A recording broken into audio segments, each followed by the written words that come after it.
ওসমান দেমবেলে একটা কথা বলেছিল, আমরা 2026 বিশ্বকাপ আমাদের প্রিয় কোচ দেশমের জন্য খেলব। কারণ দেশম আগেই ডিক্লেয়ার দিয়েছে ফ্রান্স যদি কাপও নেয় তারপরে সে আর ফ্রান্সের ডাগা আউটে থাকবে না। দীর্ঘদিন যাবৎ ফ্রান্সের ডাগ আউট সামলিয়েছে কোচ দেশম। আর কোচ দেশম মনে হচ্ছে এই 2026 বিশ্বকাপে তার সেরা সেরা অস্ত্রগুলো পেয়েছে। আর ওসমান দেমবেলেও জানে ফ্রান্সের দলে সেরা সেরা খেলোয়াড় কিন্তু বর্তমান দলে রয়েছে।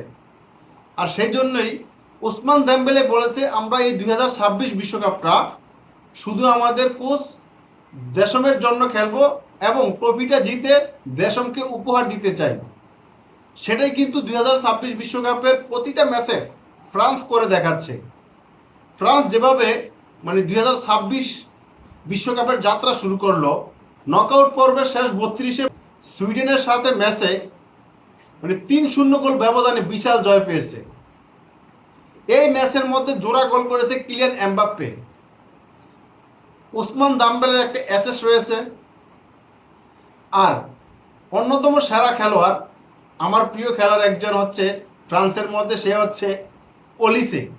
ভাই ওলিসে এই ম্যাচের মধ্যে দুর্দান্ত শট করেছে, মোট 5টা শট করেছে।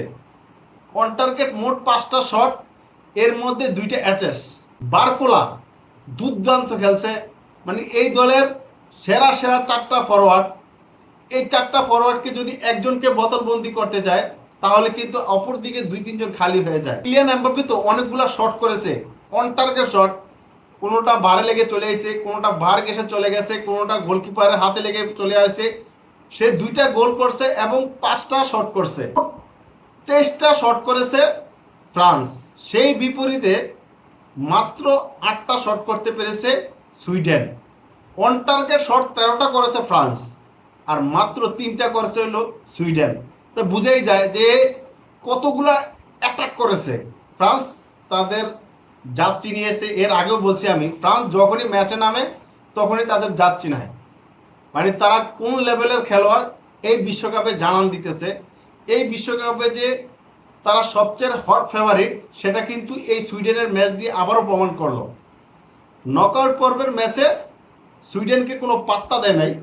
সুইডেন হয়তো 2-একটা চান্স ক্রিয়েট করেছিল কিন্তু তারা গোলের দেখা পায়নি।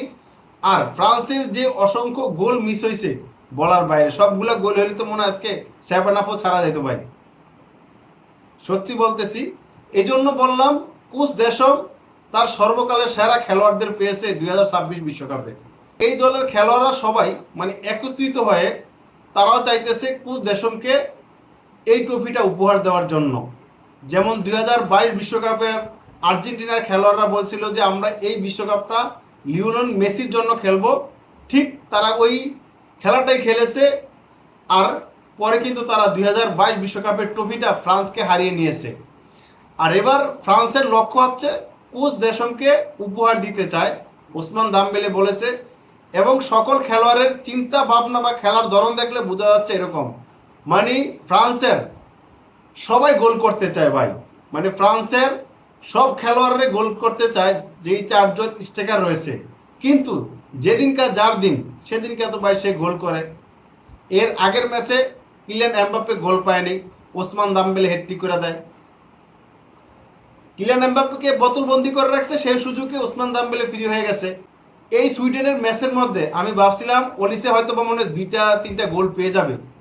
যেভাবে সে বাইসাইকেল কিক করলো, দুর্দান্ত ডিবক্সের বাইরে থেকে ডিবক্সের ভিতর থেকে যখন সে বল পাইছে বিভিন্ন তরিকায় কিন্তু সে ট্রাই করেছে, কিন্তু তার ভাগ্য খারাপ, ভাগ্য